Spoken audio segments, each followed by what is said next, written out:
Hello everyone and welcome to another video with me, 320 Sim Pilot. I'm a real world airline pilot, and in today's video we're going to take another look at the FlyByWire A380X in Microsoft Flight Simulator, a fantastic freeware A380 which has lots of systems depth and modelling and is a real treat to fly. And we're going to look in particular at a feature I've been asked an awful lot about since my last video. It is something that a lot of us have questions about because it's a unique, or a relatively unique feature to the long-haul Airbus aircraft, and it's the first time we've seen it modelled in Microsoft Flight Simulator, I believe at least. It is the brake to vacate feature. This is an option where the pilots can tell the airplane the exit of the runway they want to vacate at, and then the airplane will automatically adjust the auto brakes after the touchdown to make sure the airplane arrives at taxi speed to vacate at that exit point. It's a really clever feature, obviously very useful for heavy aircraft like the A380, but it's also something that pilots are often managing. We're constantly having to think about our brake settings and where we're going to exit runways, in particular at busy airports, so it makes sure that we don't waste time on the runway. This feature has been modelled by FlyByWire, which is really remarkable. It's absolutely fantastic to get to give it a go, but it is a little bit confusing at first. It's not as intuitive as the auto brake settings, where you can just set 1, 2, 3 or max or whatever you like. So in this video I'll take you through the full setup on how to load brake to vacate. We'll be flying the approach into London Heathrow, and it will be not too long until we're on the ground, so let's get started. Right, here we are on the flight deck, and it's effectively in a cruise. You know, we're in a low-level cruise, so this is where you'll be at any point in your flight, and then you're going to set up your arrival. So we'll just go through that very briefly. First of all, we need to load in the flight plan our arrival. So we are arriving into Heathrow. Click on the airport, select arrival, and then I can choose the runway. I'm going to land on runway 27 left, and then I can choose the approach. I'm going to do the ILS for 27 left. And I'm going to put in a via, and we'll go via, let's go in via Biggin. Okay, if I go to temporary flight plan, I can insert that. I'm now going to route direct to the Biggin waypoint from present position direct to Biggin, insert, and what that is effectively doing is just getting us started on our arrival, just like on many Airbus aircraft. This is not a full landing tutorial, this is to focus on the brake to vacate feature. So there we go, we have our arrival. I'm also going to put in the performance, and this is important. So I'm going to go active, performance, and then you need to select the approach page. There we go. It's important because the airplane can actually work out the distance it's going to take up on the runway. It also has a runway alerting system, which is something for another day. So today we have light winds, so 270 at 0 knots. The outside air temperature on the ground is 15 degrees, and the QNH is 1013, a very standard day. And I'm going to put in minimum sparrow of 280 and enter. We're going to land at config full, VLS 134, which gives us a VAP of 139. I won't modify that. Transition flight level is 75, and I'll enter that there. Not too important, that one, for what we're doing today. And there we go. So it has the landing weight. We're below max landing weight. Config full. We have about 30 tons of fuel and quite a lot of passengers, so we are quite heavy. But there we go. So that is our arrival. You can see the green string there, and we're just going to fly the ILS like normal. So how do we do the brake to vacate feature? Well, one of the first things to do is to go to your EFB, settings, third party, and link your Navigraph account. Once that's linked, and I will tell you how to do it if you can't link that, it's also an option. So don't worry if you don't have Navigraph Unlimited, you can do this without, but that will come a bit later. But if you do have Navigraph, you can now go to your navigation display.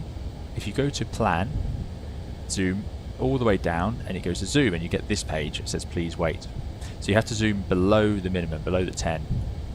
I'm just going to slow the airplane down because we are just going to fly basically in a hole at Biggin for a little bit. So let's come right back on the speed. There we go. And you can see here the airfield is shown, and you can just keep zooming in on that. Zoom, zoom, zoom, and then you can drag it around using left click on the mouse. Now you can see a green arrow. Now the reason there's a green arrow here is actually because that's where I took off from, runway 27 right, so ignore that green arrow. And what it will do is it will put a green arrow on 27 left, so it puts an arrow on the runway you have performance for. So we have 27 left landing performance, so that is here. So as you see, you had to zoom in, go to plan, and zoom in on this dial on the EFIS all the way down, and then you can see the runway. Go to the runway you know you've put the performance in for. It should have a green arrow because that's where the airplane thinks it's going to land. And then go to your navigation display, and you'll see it there. If you then click this double arrow, this brings up the OANS system, which I don't know everything about, but I know enough to do the brake to vacate feature. This is where we can see the runway. So you can see the airport selected is Heathrow, and you can actually take the map to somewhere else, and it's got the data for that runway as well, 27 left. So there we go. So that's what's down there.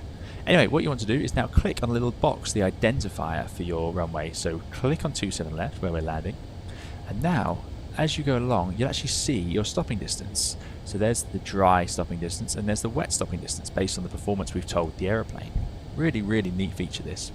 So I can see that we can actually make this exit here. And if we zoom in again, and it's really cool how much you can zoom in on this, you can actually see the name. So it would actually stop in the dry by November 5 Whiskey, potentially. We can also stop in the wet at November 6. So these are the options we've got. So let's say I now want to tell the airplane, I think I want to vacate at November 6. So what I'm going to do is select the exit on here, which is there. So you see it says for BTV, brake to vacate, select exit. So I'm going to tell it I want to vacate at November 6.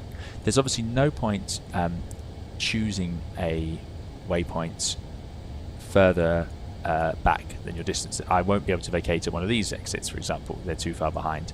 So it has to be onwards from your points. It's a dry runway today, so in theory we could do November 5 Whiskey, but that would mean a lot of braking action, and it's going to overheat the brakes. We don't have brake fans on a heavy airplane like this, so we don't want to do that. So I'm going to choose November 6, and I have to select the right one. There it is, November 6, and you see how it draws that blue line to show its planned vacating. How cool is that? So there you go. So it tells us on the top left now some numbers. It gives us the exit we're going for, the distance that is to reach, so that's about 1,600 meters, which is not far. It's amazing that the 380 can do this. And then it's got the, I think that's the turnaround time at 53. No, sorry, turnaround time is there. So it's going to take a good over almost 3 hours to cool down the brakes fully. But there we go. So that is what I'm going to go for. Then I don't need to do anything else to that. I can now just go over here and move the auto brake selector to brake to vacate, and then you see BTV appear up here. What will happen now on landing is that will automatically engage into BTV. We'll roll along the runway, and then as we get close to November 6, it will apply the brakes. It tends to apply them a little bit more aggressively later in the rollout. Fly-by-wire say this is correct for the aeroplane because it's designed to reduce the brake temperature rise, because it's quite a good way of lowering the brake temperatures, even if it's a little more aggressive. And I believe it does increase brake wear slightly, but it does keep the temperatures at a bit more reasonable. So anyway, there you go. So that's the plan now, and we've done it. We're set up. So just to recap, make sure you have the runway set up in your FMS, your McDo. Then you go to plan, zoom in on the airport, select the runway, 27 left, or whichever runway you're landing on, which should have a green arrow on it, and then click on the exit. Then move your auto brake selector to BTV, and you're done. Now I can just happily zoom out into a normal page, go to ARC, and we can carry on with our approach. So let's do that now, and then we'll see how it works out for the landing.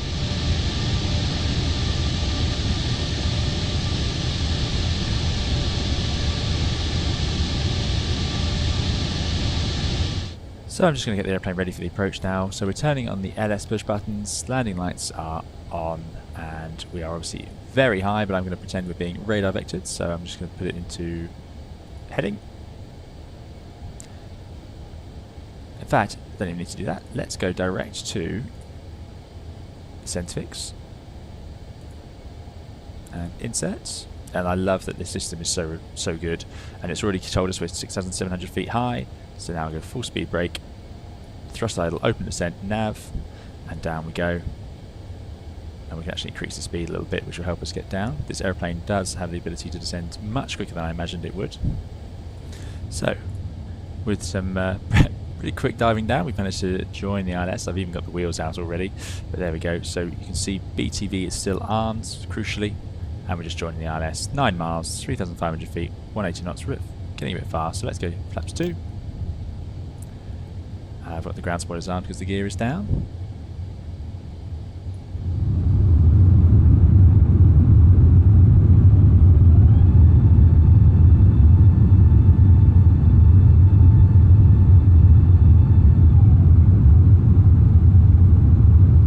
Okay, Okay, final approach now. There's 27 left in front of us.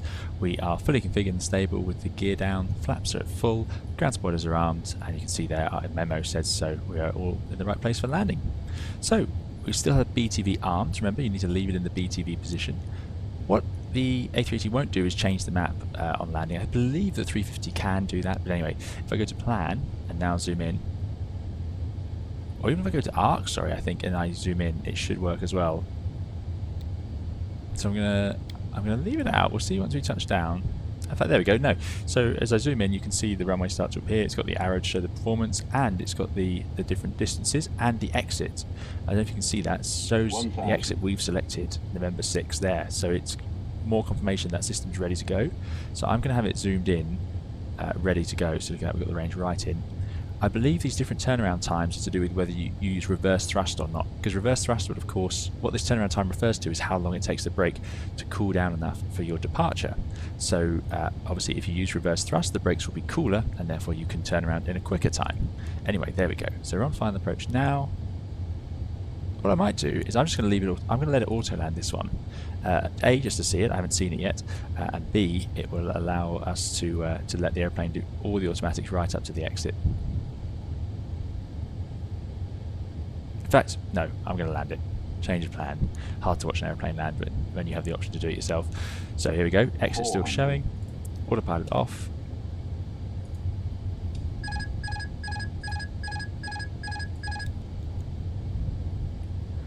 There we go. Right, keep it nice and gentle. I've been told that maybe we're supposed to flare at 40 feet in an A380, so we'll try that today. Minimum. Pappies and RS lining up a bit better on this one. Just drifting to the left of the runway centre line there, so get it back over. 50, 40, flare. 30, 20, retard. Idle. 5. Touchdown. Roll out. Lower the nose. And there's BTV. I'm going to reduce the reverse to idle. And you see the BTV, and as you look on the map, you can see it rolling us out. There's the exit point it's aiming for, and now the brakes kick in there. You see that? The airplane just suddenly judders. Now I'm not doing anything. I'm leaving it in. I want to vacate no faster than 30 knots, and we want to be slower than that pretty much. And look at that. There's our exit line. There it is on the map screen, and there is the ground speed. So perfect. And now it's disarmed, and we can vacate at a very leisurely 8 knots. You could, of course, disconnect it yourself, taking over with the brake pedals like normal if you wanted to do it a bit earlier. And that puts us in a good position to vacate. So there you go. I hope that's been useful for you for how to use the brake to vacate system on the A380.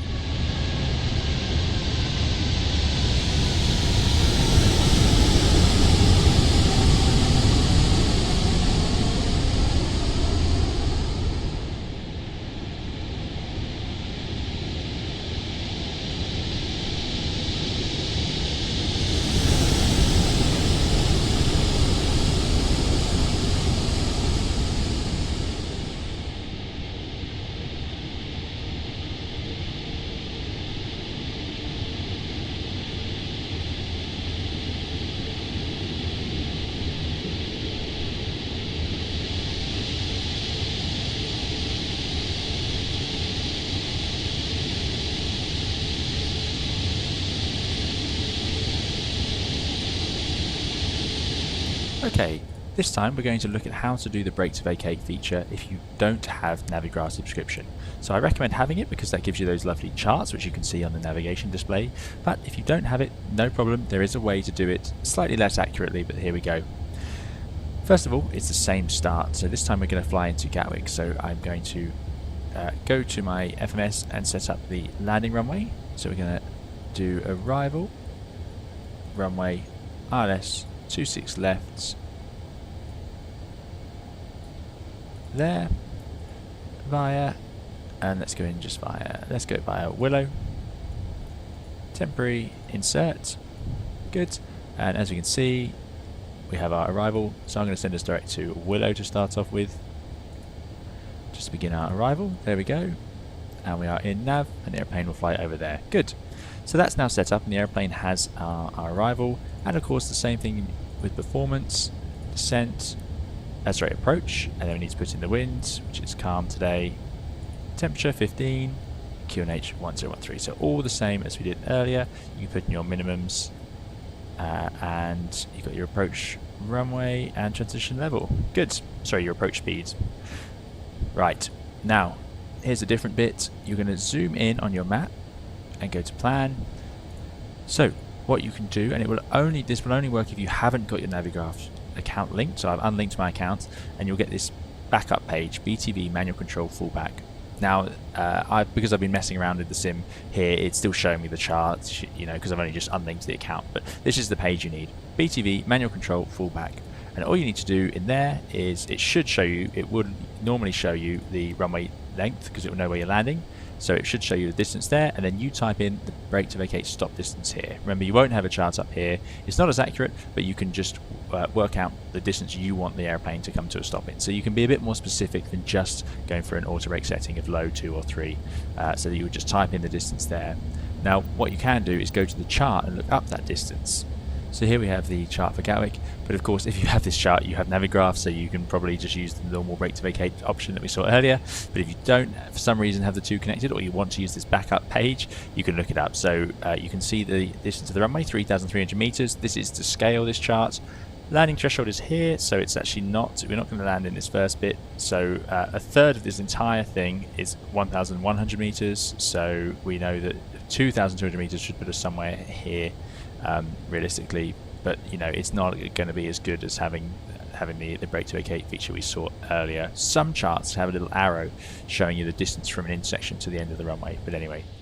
So there you go, that is the brake to vacate feature on the A380 Explained. Thank you again to FlyByWire for putting the effort in to develop this really interesting and useful feature of the A380, and to see it put into Microsoft Flight Simulator is a real treat. So thank you again to them, especially for making this freeware. That's all. I hope it's cleared up how to use that a little bit for you if there were any questions, and of course do please leave any comments if you have any other questions about the A380. We'll see you again in another video or live stream on the channel soon, so do please subscribe if you'd like to see more. Thank you so much for watching. Bye bye.